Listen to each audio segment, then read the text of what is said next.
Assalamualaikum warahmatullahi wabarakatuh. Perkenalkan, nama saya Atta. Nama saya Bimo. Nama saya Raka, dan hari ini kita akan menanyakan kepada Bimo beberapa pertanyaan mengenai buku Negeri Lima Menara. Jadi, Bim, kamu udah baca buku Lima Negara ini, Negeri Lima Menara ini berapa halaman? Sekitar 250 halaman atau 260 halaman. Terus yang rekomendasinya siapa? Guru-guru dan juga teman-teman saya banyak yang beli. Saya melihat teman saya bernama Ibi membeli dan menyelesaikannya. Saya mungkin tertarik untuk membelinya karena pada saat event KBBK lalu ada yang menjual dengan harganya 50.000, which is sangat murah dan saya suka duit, saya beli saja. Oh, kamu beli di pas KBBK? Iya. Jadi pertanyaan pertama, tokoh di buku Negeri Lima Menara ini tokohnya ada siapa aja? Yang krusial menurut saya ada Alif Fikri, Said, Dul Majid, Baso, Raja, sama Atang. Dan juga ustadz seperti Ustadz Rais, Ustadz Khalid, dan sebagainya. Berarti ada 6 grup gitu. Jadi ada satu grup itu ada 6 orang. Ya.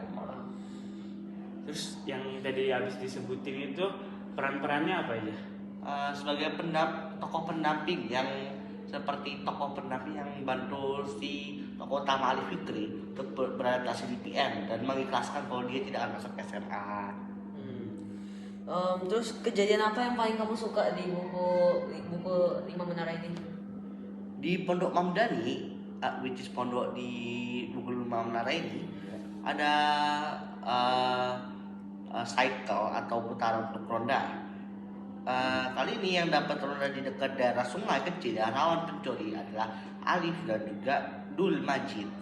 Nah, pada saat ada pencuri gede memakai baju hitam semua, si Alif memukul tulang kering dari si pencuri sampai pencuri itu kesakitan, sampai bantuan datang dari kelompok silat Tapak Mamdani. Itu ronda malam itu wajib. Oh, wajib. Dan itu ada kompensasinya juga, bisa tidur sampai siang, dapat makanan sedikit lebih dan lain-lain. Oke. Terus Toko kamu di toko favorit kamu di buku Lima Menara ini apa? Alif. kenapa? Dia tokoh utama dan menurut saya perkembangan cerita itu sangat bagus dalam buku. Perkembangan cerita Alif itu dari anak yang mau masuk SMA dan sedikit frustasi gara-gara apanya maksa dia masuk pondok, ada beradaptasi kalau masuk pondok itu juga cukup baik, tidak kalah sulit dengan SMA walaupun dia masih memandang SMA itu lebih sulit ya. Terus nih pertanyaan penting, di buku Negeri Lima Menara ini kan ada unsur menaranya di dalamnya. Apakah benar-benar ada menara di dalam cerita ini?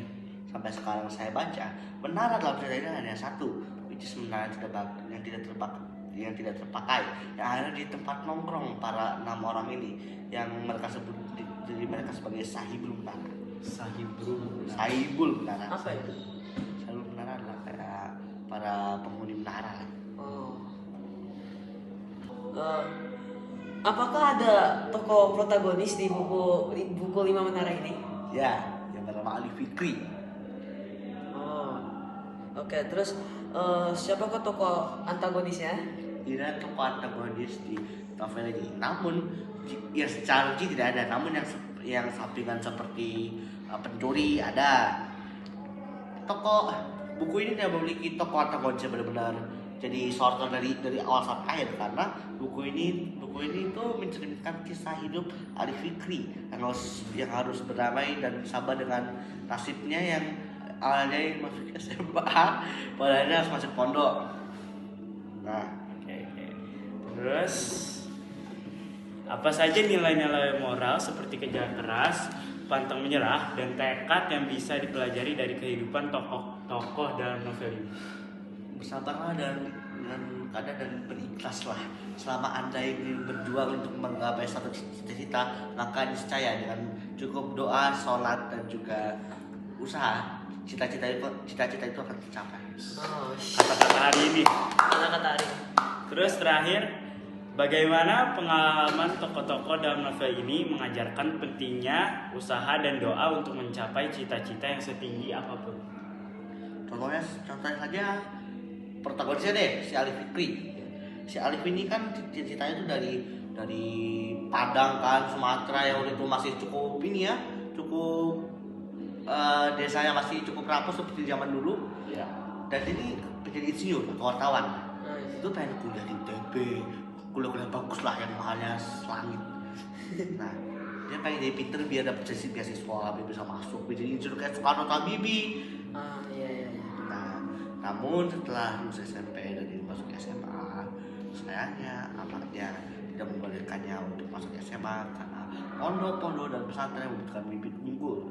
Dikarenakan satu alasan, banyak orang tua yang menaruh anak-anaknya di pondok dan pesantren agar mereka menjadi lebih baik. Dikarenakan di pengalaman sebelumnya mereka adalah anak nakal yang tidak bisa diatur, yang perlu didisiplinkan. Iya. Apakah itu semua? Ya cukup itu semua. Oke. Namun ada satu hal yang ingin saya beri pesan. Apa? Silakan. Silakan. Cita-cita setinggi langit. Jika kamu jatuh, maka kau akan terdampar di antara bintang-bintang. Oke, nice. Oke, itu saja dari kami. Terima kasih sudah menyaksikan. Wassalamualaikum warahmatullahi wabarakatuh.